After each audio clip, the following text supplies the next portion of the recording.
উদ্দেশ্য কি প্ৰথম আমি এই কথা সকলো অৱগত যে অসমত যোৱা সময়ছোৱাত কেইবাখনো জিলা আৰু কেইবাটাও মহকুমা গঠন কৰা হৈছে বৰ্তমান অসমত আমাৰ জিলাৰ সংখ্যা মাজুলী আৰু শেহতীয়াকৈ বজালী আৰু তামুলপুৰ জিলা সৃষ্টি কৰাৰ ফলত অসমত বৰ্তমান জিলাৰ সংখ্যা ৩৫খন আৰু যদি আমি লক্ষ্য কৰোঁ তেতিয়াহ'লে আমাৰ মাজত সেই ধৰণে বিভিন্ন সময়ত মহকুমাৰো আমি সৃষ্টি কৰিছিলোঁ ৩৫খন জিলা আৰু বহুকেইটা মহকুমা স্থাপন হোৱাৰ পিছতো আমাৰ অসমৰ বিভিন্ন স্থানত জিলা গঠনৰ দাবী আৰু মহকুমা গঠনৰ বাবেও বিভিন্ন দাবী ৰাইজে উত্থাপন কৰি আহিছিলে আৰু কেইবাটাও দাবী যুক্তিসংগতও আছিল যেতিয়া আমি সমষ্টিৰ পুনৰ নিৰ্ধাৰণ প্ৰক্ৰিয়া সমাপন কৰিলোঁ তেতিয়া আমাৰ 126টা সমষ্টি এক প্ৰকাৰ আমি সমানুপাতিক হিচাপত সজাই তুলিবলৈ সক্ষম হৈছিলোঁ আগতে যদি আপোনালোকে চাই আমাৰ কামৰূপ মহানগৰ জিলাত 4টা বিধানসভা সমষ্টি আছিলে আৰু দিছপুৰত এসময়ত ভোটৰ সংখ্যা প্ৰায় 5 লাখৰ ওচৰা-ওচৰি গৈ পাইছিলেগৈ এতিয়া আমাৰ গুৱাহাটী বা কামৰূপ মহানগৰত 5টা সমষ্টি হ'ল আৰু 5টাতে জিলাৰ ভিতৰত সমানুপাতিকভাৱে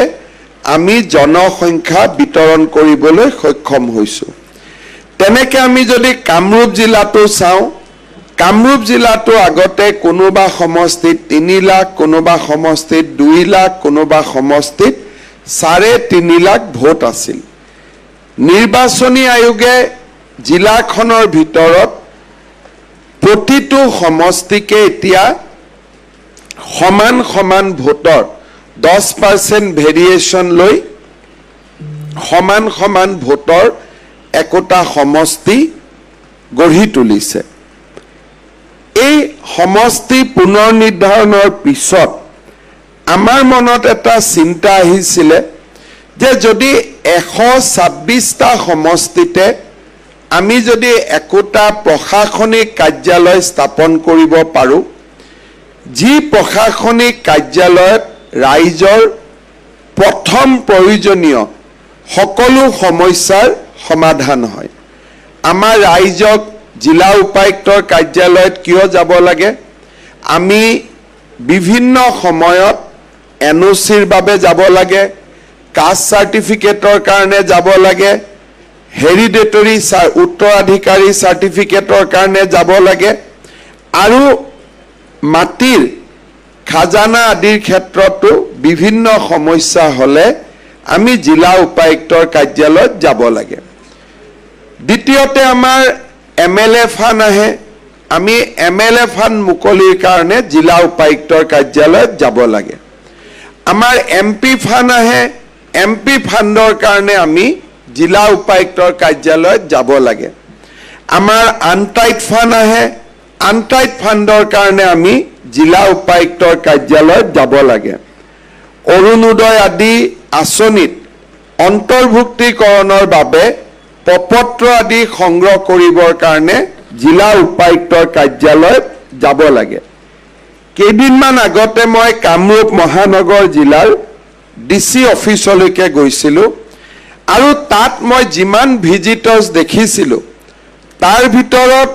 আটাইতকৈ বেছি ভিজিটৰ্ছ আছিলে অৰুণোদয়ৰ বিষয়ে জানিবলৈ যোৱা কিছুমান ভিজিটৰ্ছ আছিলে MLA ফাণ্ডৰ কাৰণে কিছুমান ভিজিটৰ্ছ আছিলে MP ফাণ্ডৰ কাৰণে কিছুমান ভিজিটৰ্ছ আছিলে আমাৰ যিটো নেক্সট টু কিন চাৰ্টিফিকেট অৰ্থাৎ কোনোবা পিতৃৰ মৃত্যু হৈছে ল'ৰা ছোৱালীয়ে নেক্সট টু কিন সাৰ্টিফিকেট ল'ব লাগে এই কামখিনি যদি আমি গুচাই দিওঁ তেতিয়ালে জিলা উপায়ুক্তৰ কাৰ্যালয়ত মানুহৰ সংখ্যা দৰ্শনাৰ্থীৰ সংখ্যা কব গলে 80% কমি যাব আৰু তেতিয়া জিলা উপায়ুক্তই তেওঁৰ হাতত থকা সময়খিনি বিভিন্ন গঠনমূলক কামত জিলাখনৰ উন্নয়নমূলক কামত বিনিয়োগ কৰিব পাৰিব এতিয়া আমি যদি চাওঁ যে জালুকবাৰীৰ পৰা আমি যদি যাব লাগে মেট্ৰো ডিসিৰ কাৰ্যালয়লৈকে তেতিয়ালে আমাক এটা দিন পুৰা লাগিব কাৰণ গুৱাহাটীত ট্ৰেফিক আছে ঘৰৰ পৰা আমি 9টাত ওলালো অফিসত গৈ 11টা বজাত 11টাৰ পৰা 2টা 3টা লৈকে আমি কামটো কৰিলো ঘূৰি আহি আকৌ ঘৰ পাওঁতে 6:30 7টা বাজিলে অৰ্থাৎ সেই দিনটোত আমাৰ আৰু কোনো বেলেগ কাম নহয়গৈ আমি অকল জিলা উপায়ুক্তৰ কাৰ্যালয়তে এই সময়খিনি আমি বিনিয়োগ কৰিব লাগিব এতিয়া যদি আমি ধৰি লওঁ যে আমাৰ কামৰূপ মহানগৰ জিলাৰ কাৰ্যালয়ত কোন কোন সমষ্টিৰ মানুহ যায় ডিমৰিয়াৰ মানুহ যায় নিউ গুৱাহাটীৰ মানুহ যায় সেন্ট্ৰেল গুৱাহাটীৰ মানুহ যায় দিছপুৰৰ মানুহ যায় আৰু আমাৰ জালুকবাৰীৰ মানুহ যায় এতিয়া এই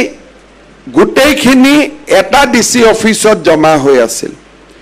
এতিয়া যদি এই মানুহখিনি আমি 5টা অফিসত ভগাই লওঁ মানুহৰ সংখ্যা কমি গল আৰু যেতিয়া সমষ্টিৰ মধ্যস্থানত কাৰ্যালয়টো হ'ব পুৰা এদিন খৰচ নকৰি আমি আধা দিনত আমাৰ কামটো আমি কৰিব পাৰো পাণ্ডুৰ পৰাও আমি জালুকবাৰীৰ এই জায়গাত আহিব পাৰো মালিগাঁৱৰ পৰাও আহিব পাৰো আমি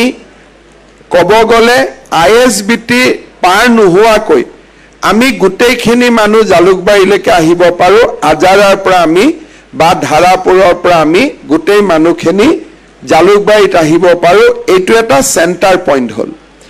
এতিয়া ইয়াতে যদি আমাৰ এমএলএ ফাণ্ডৰ কামখিনি হৈ যায় আনটাইড ফাণ্ডৰ কামখিনি হৈ যায় ৰেশন কাৰ্ডৰ কামখিনি হৈ যায় নাম বদলুৱা নাম সমুৱা ৰেশন কাৰ্ডৰ কামখিনি হৈ যায় এক্সাইজ ডিপাৰ্টমেন্টৰ কামখিনি হৈ যায় আমাৰ ইয়াতে যদি সকলো ধৰণৰ সাৰ্টিফিকেটৰ কামখিনি হৈ যায় কাষ্ট সাৰ্টিফিকেটৰ পৰা আৰম্ভ কৰি নেক্সট টু কিন সাৰ্টিফিকেটলৈকে আৰু ভূমিৰ লগত জড়িত গোটেইখিনি কাম যদি ইয়াতে হৈ যায় তেতিয়ালে আমি কোনেও আমাৰ হেঙেৰাবাৰীলৈ যাব নালাগে আৰু আমাৰ সমস্যাটো সমাধান হ'ল আগত ৰাইজে দাবী কৰিছিল যে আমাক মহকুমা লাগে মহকুমাত ইমান অধিকাৰ নাছিলে এতিয়া আমি সমজিলাত মহকুমাতকৈ আমি বেছি অধিকাৰ দিছো মহকুমাত অৰুণোদয়ো নহৈছিলে মহকুমাত এমএলএ ফাণ্ডো নহৈছিলে মহকুমাত এমপি ফাণ্ডো নহৈছিলে মহকুমাত আনটাইড ফাণ্ডো নহৈছিলে আনকি ভূমি আবলটনৰ যি এছডিএলএসি আছে আগতে ডিস্ট্ৰিক্ট এছডিএলএসি হয় জালুকবাৰীৰ মাটি কিবা থাকিলে মই গোটেই 5টা সমষ্টিৰ এমএলএ একলগ নোহোৱালৈকে আমি এলএসিৰ মিটিংখন কৰিব নোৱাৰো এতিয়া এলএসি ডিসিয়ে সভাপতিত্ব কৰিব কিন্তু জালুকবাৰী বুলি বেলেগ এলএসি হ'ব দিছপুৰ বুলি বেলেগ এলএসি হ'ব সেন্ট্ৰেল গুৱাহাটী বুলি বেলেগ এলএসি হ'ব অৰ্থাৎ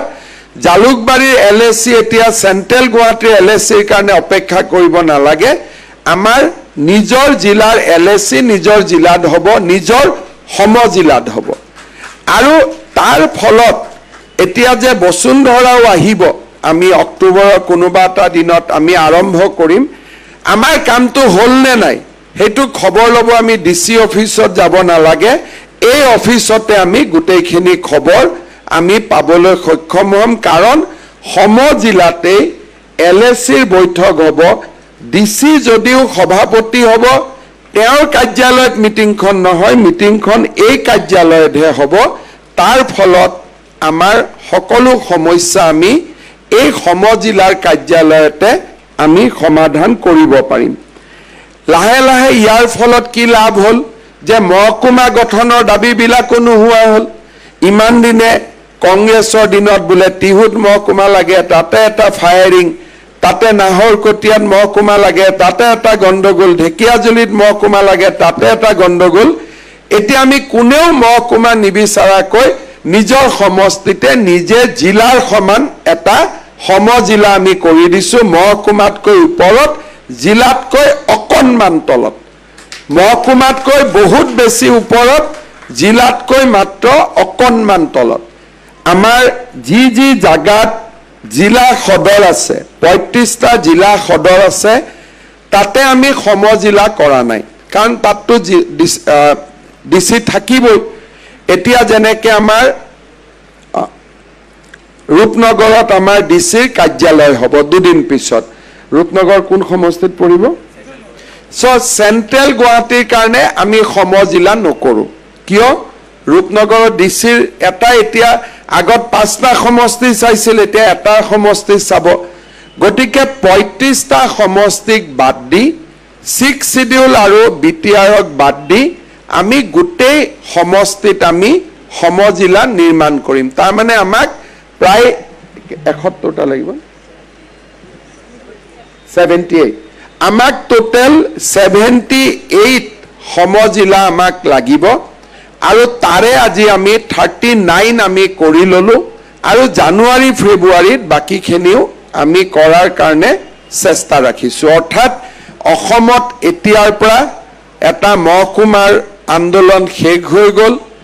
জিলাৰ আন্দোলনো নহয় কাৰণ জিলাৰ উপায়ুক্ত যিমান পাৱাৰ সমজিলাত একেবিলাক কামে হ'ব খালি জিলা উপায়ুক্তই জিলাখনৰ সৰ্বাঙ্গীন বিকাশৰ বাবে তেওঁ কামকাজ কৰিব জিলা উপায়ুক্তৰো বহুত পাৱাৰ থাকিব সমজিলাৰ অফিচাৰ বিলাক তেওঁ ট্ৰান্সফাৰ কৰিব পাৰিব আৰু কিছু যেনে কামৰূপ মহানগৰ আৰু কামৰূপ জিলাত আমি বাকি জাগাত ল্যান্ড সেল পাৰমিশনো আমি সমজিলাকে দিছো কিন্তু কামৰূপ আৰু কামৰূপ মহানগৰ জিলাত এতিয়া আমি দিয়া নাই এবছৰ পিছত আমি ল্যান্ড সেল পাৰমিশনো সমজিলাকে আমি দি দিম তাৰ কাৰণেও আমি ডিসি অফিসত যাব নালাগিব এই কামৰ ফলত এমএলএ জনে নিজে প্ৰত্যক্ষভাৱে অফিসটো চাব পাৰিব এডিসি থাকিব লগত দুজন ইএসি থাকিব আমাৰ চেষ্টা হ'ব লাগে লাহে লাহে যাতে সাৰ্কুল অফিসটো সমজিলাৰ অফিসৰ লগতে আমি কৰিব পাৰো তেতিয়া হলে কি হ'ব মানুহ এবাৰ সাৰ্কুলত যাব নালাগে এবাৰ সমজিলাত যাব নালাগে দুইটা কাম একেলগে হ'ব কিন্তু তাৰ কাৰণে আমি নতুনকৈ সাৰ্কুল বিলাক সজোৱাৰ কাম আৰম্ভ কৰিছো প্ৰথম আমি ব্লক বিলাক সজোৱাৰ কাম আৰম্ভ কৰিছিলো ব্লক বিলাক আমি পুনৰ গঠন 9 তাৰিখৰ আগতে আমি শেষ কৰিম তাৰ পিছত লাহে লাহে আমি সাৰ্কুল বিলাক পুনৰ গঠন কৰিম আমাৰ উদ্দেশ্য হ'ব যে এটা সমষ্টিতে যাতে এটা সাৰ্কুল থাকে দুটা সমষ্টিৰ সীমা যাতে সাৰ্কুল অফিসাৰ লগত নাথাকে এটা সমষ্টিতে এটা সাৰ্কুল থাকে বা দুটা সাৰ্কুল থাকে কিন্তু সমষ্টিৰ বাহিৰত গৈ যাতে কোনো সাৰ্কুল নাথাকে তেনেকে আমি সাৰ্কুল বিলাককো নতুনকৈ আমি সজাই লব খুজিছো অৰ্থাৎ ব্লক বিলাক পুনৰ গঠন হল আঞ্চলিক পঞ্চায়ত বিলাক পুনৰ গঠন হল জিলা বিলাক পুনৰ গঠন হল আৰু ঠিক সেই ধৰণে শেষ পৰ্যায়ত আমি সাৰ্কুল বিলাক আমি পুনৰ গঠন কৰিব লাগিব ইয়াৰ পিছত সমজিলা অনুসৰি আমাৰ পিডব্লিউডি ডিপাৰ্টমেন্ট আমি সজাই লৈছো এতিয়া আপোনালোকে জানে যে Jalukbari sub division central Guwahati sub division সমষ্টিৰ লগত এজন এসডিও দিয়া হৈছে দুটা সাব ডিভিজন মিলি এটা এক্সিকিউটিভ ইঞ্জিনিয়াৰ দিয়া হৈছে কিন্তু সীমাটো সমষ্টিৰ লগত মিলাই দিয়া হৈছে ওয়াটাৰ ৰিসোৰ্স ডিপাৰ্টমেন্টেও সীমাটো সমষ্টিৰ লগত মিলাইছে ইৰিগেশ্যন ডিপাৰ্টমেন্টেও মিলাইছে এতিয়া আমি নেক্সট পৰ্যায়ত এডুকেশ্যন ডিপাৰ্টমেন্টৰ যিবিলাক অফিস আছে সেইটো আমি সমজিলাৰ সীমাৰ ভিতৰত আনিব খুজিছো যাতে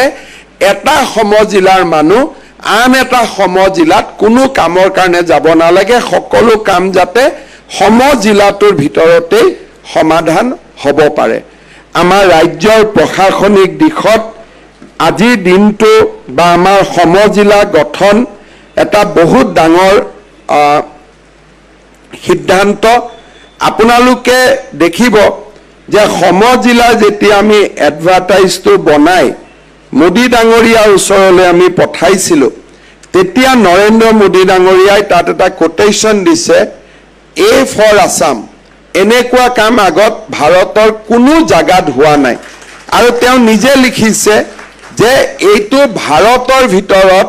প্ৰশাসনিক সংস্কাৰৰ ক্ষেত্ৰত সমজিলা গঠন কৰা অসমেই প্ৰথম ৰাজ্য সাধাৰণতে আমাৰ ইমান দিন যেটো প্ৰশাসনিক ব্যৱস্থা এই ব্যৱস্থাবিলাক আমি পশ্চিম বংগৰ পৰা আৰু এক প্ৰকাৰ ক'ব গ'লে মূলতঃ পশ্চিম বংগৰ ব্যৱস্থাবিলাকে আমাৰ ইয়াত প্ৰয়োগ হৈ আছিল আপোনালোকে যদি চাই বাকি যায় এক বুলি কয় বাকি যায় এক মানে কি আসাম বেংগল ৰিকভাৰী এক্ট যদি তাত পুৰাটো চাই কাৰণ ব্ৰিটিছ থাকালৈকে পশ্চিম বংগ আৰু অসমৰ প্ৰশাসনিক ব্যৱস্থাসমূহ একে আছিল কলিকতাৰ পৰাই মূলতঃ ইয়াক দেখা শুনা কৰা হৈছিল আমাৰ ৰাজ্যত নিজৰ প্ৰশাসনিক ব্যৱস্থা নাছিলে আৰু আমাৰ প্ৰশাসনিক ব্যৱস্থাবিলাক পশ্চিম বংগ বা ভাৰতৰ আন ডেভেলপ জিলাৰ পৰা ই ইনস্পায়াৰ্ড বা প্ৰেৰণাৰে নিৰ্মাণ হৈছিল এতিয়া মই বিশ্বাস কৰোঁ আজি আমি প্ৰত্যেক সমষ্টিত যি সমজিলা নিৰ্মাণৰ ব্যৱস্থা হাতত ললোঁ আপোনালোকে দেখিব অহা 5 বছৰত ভাৰতৰ বিভিন্ন ৰাজ্যই আমাৰ পৰা এই ব্যৱস্থা লৈ যাব কাৰণ সূৰ্য উত্তৰ পূবৰ পৰা উদয় হয় আৰু লাহে লাহে ভাৰতৰো নতুন নতুন কামবিলাক নতুন নতুন যিবিলাক আঁচনি নতুন নতুন চিন্তা ইও সূৰ্য উঠা দেশৰ পৰা আৰম্ভণি হ'ব তাক মই বিশ্বাস কৰোঁ মই যেতিয়া মোৰ মনত আছে যেতিয়া আমি অৰুণোদয় আৰম্ভ কৰিছিলোঁ তেতিয়া ইয়াতে আমাক আমাৰ বিৰোধী ৰাজনৈতিক দলবিলাকে সমালোচনা কৰিছিল এতিয়া আপোনালোকে যাব কংগ্ৰেছৰ মেনিফেষ্টো হওক বিজেপিৰ মেনিফেষ্টো হওক যি ৰাজ্যতে নহওক কিয় প্ৰথম অৰুণোদয়টো থাকে যে আমি মাহত এটা পইচা মহিলাসকললৈকে দিম নাম বহুতে বেলেগ বেলেগ লৈছে ছত্তীশগড়ত মহতাৰী বন্দনা বুলি লৈছে কৰ্ণাটকত গৃহজ্যোতি বুলি লৈছে মধ্যপ্ৰদেশত লাডলি লক্ষ্মী বুলি লৈছে এনেকে বিভিন্ন জাগাত বিভিন্ন নাম দিছে যোৱা 3 দিন মই হাৰিয়ানাত আছিলোঁ হাৰিয়ানাটো সকলো কংগ্ৰেছৰো এটো নিৰ্বাচনী ঘোষণা বিজেপিৰো এটো নিৰ্বাচনী ঘোষণা যে মাহত এটা নিৰ্দিষ্ট টকা আমি মহিলাসকলৰ একাউণ্টত দিম অৰ্থাৎ অৰুণোদয় নামটো লোৱা নাই বাকি অৰুণোদয় আঁচনিখনে আজি ভাৰতৰ 6-7খন জিলালৈকে আজি ৰূপান্তৰিত হৈছে ঝাৰখণ্ডত কংগ্ৰেছ চৰকাৰ মাইয়া বুলি আঁচনি দিছে 1000 টকা মহিলাৰ বেংক একাউণ্ট কোনোবাই 1000 দিছে কোনোবাই 1250 দিছে কিন্তু মহাৰাষ্ট্ৰও এইটো আঁচনি আৰম্ভ কৰিছে মাহত 1500 টকা দিছে অৰ্থাৎ নিজৰ নিজৰ আৰ্থিক অৱস্থা চাই কোনোবাই 1000 দিছে কোনোবাই 1250 দিছে কোনোবাই 1500 দিছে কিন্তু সকলোৱে এই আঁচনিটোৰ বিষয়ে শিকিবলৈ প্ৰথম অসমলৈ আহে আমাৰ অফিচাৰবিলাকৰ পৰা এইটো শিকি পেলাই নিজৰ ৰাজ্যত তাক ইমপ্লিমেণ্ট কৰে ঠিক তেনেধৰণে আমাৰ খোৱা পানীৰ ক্ষেত্ৰত জলদূতৰ আমি ওপৰত যিখিনি কাম কৰিছোঁ সেইটো আজি ভাৰতৰ গোটেই ৰাজ্যবিলাকে আমাৰ পৰা আহি ইয়াত শিকি যায় এডুকেশ্যনত আমি যেটো এডমিশনৰ ক্ষেত্ৰত যেটো সমৰ্থ পোৰ্টেল আমি বনাইছিলোঁ তাক আজি ভাৰতৰ আন ৰাজ্যবিলাকে ইয়াত আহি শিকি যায় অসম পুলিচ একাডেমি আমি যেতিয়া লাচিত বৰফুকন একাডেমি কৰিলোঁ অসমৰ পুলিচৰ ট্ৰেইনিঙৰ কাৰণে এতিয়া প্ৰথম তাত মণিপুৰ পুলিচে আহি ট্ৰেইনিং কৰিলে এতিয়া গোৱা চৰকাৰে মোক লিখি আছে যে গোৱাৰ পুলিচেও আহি দেৰগাঁৱত ট্ৰেইনিং কৰিব খোজে অৰ্থাৎ আগতে অসমখন নেগলেক্টেড আছিল আমি বেলেগ ৰাজ্যত গৈ শিকি আহিছিলোঁ এতিয়া আমাৰ গভৰ্ণমেণ্টৰ বহুতবোৰ স্কিম আছে যোনে ভাৰতৰ আন ৰাজ্যবিলাকে আহি অসমৰ পৰা শিকা আৰম্ভ কৰিছে অৰুণোদয় এনেকুৱা এটা আঁচনি সমৰ্থ এনেকুৱা এটা আঁচনি আৰু মই নিশ্চিতভাৱে বিশ্বাস কৰোঁ 4-5 বছৰ ভিতৰত নামবোৰ বেলেগে বেলেগে দিব কিন্তু সমজিলাৰ এই কনসেপ্ট ভাৰতৰ আন ৰাজ্যসমূহে অসমৰ পৰা লৈ যাব এই কথাত মই একেবাৰে নিশ্চিত আৰু আজি অসমে সৰু ৰাজ্য হোৱাৰ পিছতো আমাৰ গোটেই দেশক আজি আমি প্ৰশাসনৰ দিশত হওক উন্নয়নৰ দিশত হওক আমি নতুন নতুন ৰাস্তা দেখুৱাবলৈ আমি সক্ষম হৈছোঁ আৰু এটা কথাৰে মই সামৰণি মাৰিছোঁ বানপানী অসমৰ কাৰণে এটা ডাঙৰ দুৰ্যোগ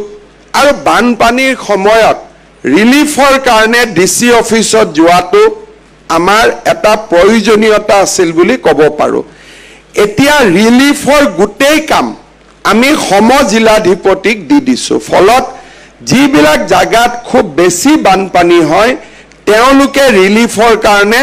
এতিয়া ডিসিৰ অফিচত যাব নালাগে সমজিলাধিপতিৰ অফিচতে ৰিলিফৰ গোটেইখিনি সুবিধা পাব আমি ৰিলিফৰ সম্পূৰ্ণ দায়িত্ব সমজিলাধিপতিক আমি অৰ্পণ কৰিছোঁ ইয়াৰ ফলত বানপানীৰ সময়তো মানুহৰ যথেষ্ট সুবিধা হ'ব মই বিশেষ ক'ব খোজা নাই জালুকবাৰী বিধানসভা সমষ্টিত ৰাজ্যৰ আন সমষ্টিসমূহৰ লগতে আজি আমাৰ জালুকবাৰী বিধানসভা সমষ্টিটো এই সমজিলাৰ কাৰ্যালয় আৰম্ভ হ'ল ইয়াৰ স্থানীয় বিধায়ক হিচাপে মই নিশ্চয় গৌৰৱ অনুভৱ কৰিম যে অসমৰ আন আন জিলাৰ লগতে আমাৰ জালুকবাৰী সমষ্টিটো সমজিলাৰ নিৰ্মাণ হ'ল মই সকলোকে আজিৰ দিনটোত অভিনন্দন জনাইছোঁ আমি ধুবুৰী জিলাৰ বিলাসীপাৰা গোলকগঞ্জ বঙাইগাঁৱত অভয়াপুৰী কামৰূপ জিলাৰ ৰঙিয়া নগাঁও জিলাত কলিয়াবৰ আৰু ৰহা বিশ্বনাথ জিলাত গহপুৰ আৰু বিহালী লখিমপুৰ জিলাৰ ঢকুৱাখানা ধেমাজি জিলাত জোনাই তিনিচুকীয়া জিলাত মাৰ্ঘেৰিটা শদিয়া আৰু ডুমডুমা শিৱসাগৰ জিলাত নাজিৰা আৰু ডিমৌ যোৰহাট জিলাত তিতাবৰ গোলাঘাট জিলাত বোকাখাট সৰুপথাৰ আৰু দেৰগাঁও কাছাৰ জিলাত লক্ষীপুৰ গোৱালপাৰা জিলাত গোৱালপাৰা পশ্চিম মেট্ৰ জিলাত দিছপুৰ ডিমৰীয়া নিউ গুৱাহাটী জালুকবাৰী দৰং জিলাত চিপাজাৰ আৰু দলগাঁও মৰিগাঁও জিলাত জাগিৰোড আৰু লাহৰীঘাট হোজাই জিলাত লামডিং শোণিতপুৰ জিলাত ঢেকিয়াজুলি আৰু নদুৱাৰ ডিব্ৰুগড় জিলাত খোৱাং দুলিয়াজান টিংখং আৰু নাহৰকটীয়া চৰাইদেউ জিলাত মাহমৰা কৰিমগঞ্জ জিলাত পাথাৰকান্দি আৰু ৰামকৃষ্ণ নগৰ এই 39টা সমজিলা আমি গঠন কৰিছোঁ মই যিসমূহ সমষ্টি ৰাইজে আজি সমজিলা লাভ কৰিলে তেওঁলোকক মই পুনৰ এবাৰ অভিনন্দন জনাইছোঁ আৰু ৰাইজক মই প্ৰতিশ্ৰুতি দিছোঁ যে প্ৰশাসনক তেওঁলোকে দুৱাৰ মুখতে লগ পাব আৰু বহু সমস্যাৰ সমাধান সমজিলা পৰ্যায়তে শেষ হ'ব অহা কালি আমি গোটেই অসমতে নিযুত মইনা আঁচনিৰ কামো আৰম্ভ কৰিম আমাৰ অসমৰ প্ৰায় 2 লাখ ছোৱালীয়ে মই প্ৰায় বুলি কৈছোঁ অলপ কম বেছি হৈ থাকে এতিয়াৰ পৰা শিক্ষানুষ্ঠানত পঢ়িবৰ বাবে চৰকাৰৰ পৰা মাহেকীয়া বৃত্তি অনুদান লাভ কৰিব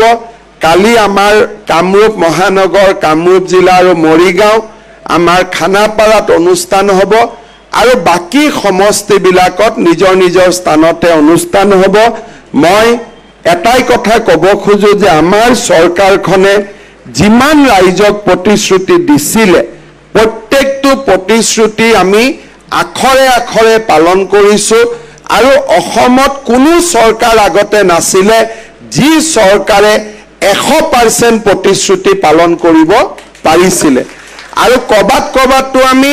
প্ৰতিশ্ৰুতি নোহোৱা কামো কৰি গৈ আছো যেনেকে যোৱা দুদিন আগত আপোনালোকে গম পালে যে অসমীয়া ক্লাছিকেল ল্যাঙ্গুৱেজৰ মৰ্যাদা প্ৰদান কৰা হ'ল ই আমাৰ ইলেকশন মেনিফেস্টোত নাছিলে আমি তাৰ আগত গলো চৰাইদেউ মৈদাম আমি ইলেকশনৰ ঘোষণাৰ আগত গলো আজি আমি বোলে বিহু গ্ৰিনিজ ৱৰ্ল্ড ৰেকৰ্ড আমি ইলেকশনৰ মেনিফেস্টোৰ ওপৰলৈকে গলো অৰ্থাৎ এইখনে অসমত এখন চৰকাৰ যোনে ঘোষণা পত্ৰত দিয়া কামবিলাকটো কৰিছে আৰু নিদিয়া কামবিলাকো তাতকৈ আগত গৈ কৰিবৰ বাবে চেষ্টা কৰিছে যেনেকৈ যোৱাকালি নিযুত মইনা হ'ব এইটো আমি ঘোষণা পত্ৰত কোৱাই নাছিলোঁ এইটো এটা নতুন উদ্ভাৱন অৰ্থাৎ এনেকুৱা আমাৰ ৰাজ্যত আগত কেতিয়াও চৰকাৰ নাছিলে যে যি চৰকাৰৰ দিনত ঘোষণা পত্ৰত নোহোৱা কামো কৰিব পৰা যায় অসমত আগত আপোনালোকে চাব যে 2007, 8, 9, 10, 11, 14 এই গোটেই বৰ্ষবিলাকত কানাডা ক্লাছিকেল লেংগুৱেজ হৈছিলে উৰিয়া ক্লাছিকেল লেংগুৱেজ হৈছিলে মালায়ালাম ক্লাছিকেল লেংগুৱেজ হৈছিল তামিল ক্লাছিকেল লেংগুৱেজ হৈছিল আৰু 2014 চনত লাষ্টত উৰিয়া ক্লাছিকেল লেংগুৱেজ হয় সেই সময়ত কোন চৰকাৰবিলাক আছিলে দিল্লীতো কংগ্ৰেছ আছিলে দিছপুৰতো কংগ্ৰেছ আছিলে কিন্তু ডাবল ইঞ্জিন চৰকাৰ থাকিও আমাৰ কামবিলাক কৰিব পৰা নাছিলে আজি আমি দিল্লীত বিজেপি চৰকাৰ অসমত বিজেপি চৰকাৰ তাৰ আমি সম্পূৰ্ণ সুযোগ লৈছো যাতে আমি ডাবল ইঞ্জিন চৰকাৰৰ সম্পূৰ্ণ সুযোগ লৈ আমাৰ জাতিটোৰ বাবে নোহোৱা আৰু ভাবিব নোৱাৰা কামবিলাক যাতে আমি কৰি গৈ থাকিব পাৰো আৰু এয়াটো এটা জাস্ট আৰম্ভণি বুলি ক'ব পাৰি আৰু আমাৰ বহুত কাম আছে অনাগত দিনবিলাকত আমি এনেকৈ কৰি থাকিম ৰাইজৰ আশীৰ্বাদ বিচাৰিলো আজিৰ সভাত উপস্থিত গুৱাহাটী সমষ্টিৰ সাংসদ বিজুলী কলিতা মেধি